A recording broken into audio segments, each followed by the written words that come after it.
এখানে রয়েছে চিকেন কষা, আর এখানে রয়েছে সালাদ, আর কাঁচা লঙ্কা, লেবু, আর রয়েছে মাংসের ঝোল।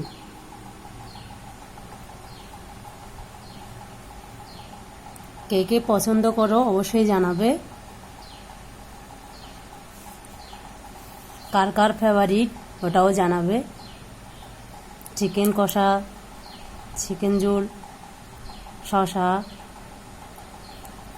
কার কার ভালো লাগে অবশ্যই জানাবে বন্ধুরা।